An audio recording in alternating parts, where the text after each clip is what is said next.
السلام علیکم ورحمۃ اللہ وبرکاتہ۔ بسم اللہ الرحمن الرحیم۔ فویل للمصلین الذین هم عن صلاتهم ساہون الذین هم یراؤون ویمنعون الماعون۔ وقال اللہ تعالی قد افلح المؤمنون الذین هم فی صلاتهم خاشعون۔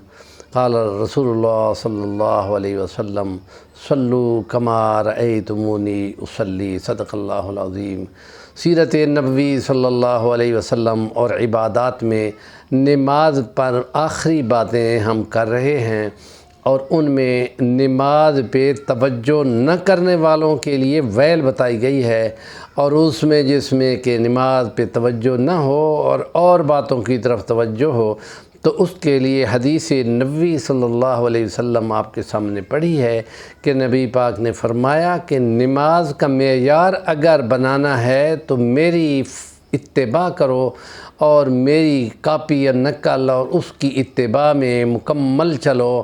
اور مجھ کو دیکھو کہ جیسے میں نماز کو قائم کرتا ہوں ایسی نماز کو قائم کرو۔ جو بندہ پڑھ رہا تھا اور ٹکرے مار رہا تھا، اس کو کہا کہ تم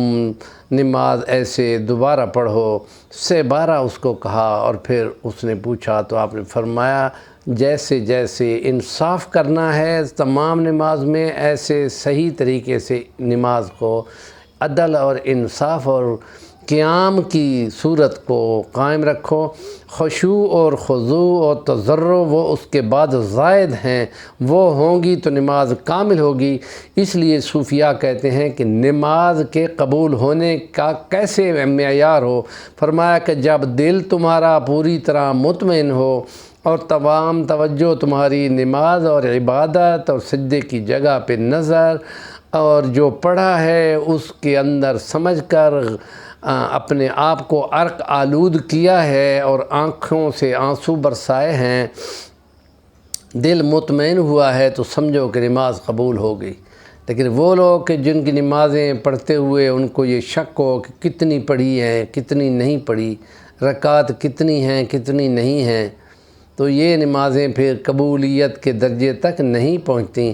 اسی نماز کے لیے فرمایا گیا ہے کہ ویل ہو ایسے نمازی کے لیے، وہ پرانے کپڑے کی طرح لپیٹ کے بندے کے منہ پہ مار دی جائے گی۔ صحیح انصاف کے ساتھ نماز کو قائم نہ کیا گیا تو بے شک 60 سال یا 70 سال گزر جائیں، ایک نماز بھی قبول نہیں ہوگی، کیونکہ حدیث میں مبارکہ میں آتا ہے سب سے پہلے نماز میں حساب ہوگا، جس کی نمازیں پوری نکل آئیں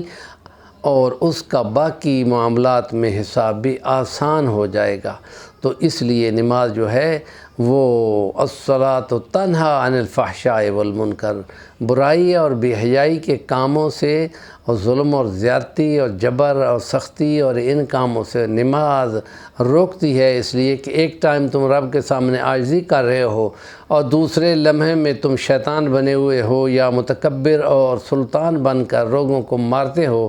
تو یہ تضاد ہے، اور اس تضاد کا علاج یہ ہے کہ اپنی نماز میں عاجزی کو زیادہ بڑھاؤ۔ جب بھی نبی کریم صلی اللہ علیہ وسلم کو کوئی مشکل مرحلہ پیش آتا تو آپ فوراً 2 رکعت نماز حاجت کی طرف توجہ فرماتے، اور یہ طریقہ بتا دیا اپنی امت کو کہ ایسے رب سے رجوع کرو گے تو پھر خدا سے تمہیں رہنمائی ملے گی۔ اور اگر جو کوئی سائنس کا ریسرچ کا کام کرنے والے مسلمان سائنسدان بنی عباس سے اور بنو امیہ کے آخر میں ہوئے تھے، اور ان سے کوئی عقدہ یا کوئی مسئلہ حل نہ ہو رہا ہوتا تھا، تو وہ نماز پڑھتے تھے اور اپنے سامنے جو قاری کو قرآن پڑھنے کے لیے کہتے تو وہ اونچی آواز میں بہت اچھی قرأت سے قرآن پڑھتا، تو ان کے سارے اذہان کھل جاتے اور وہ مسئلے کو بھی حل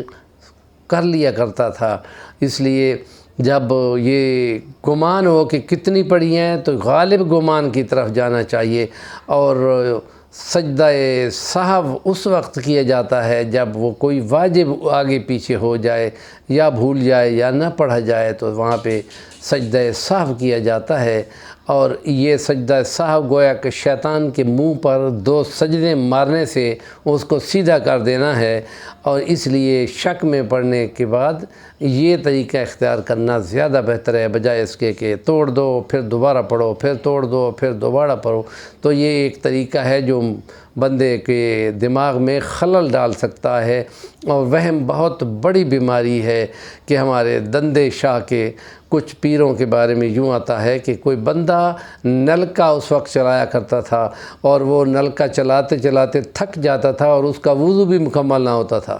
تو یہ ایک ایسی تکلیف بن جاتی ہے کہ جو بندے کو اور مسائل میں الجھا دیتی ہے۔ ہمارے چینل کا نام ہے صفی الوانی، ضرور سبسکرائب کریں اور کام کی بات کا کمنٹ دیا کریں۔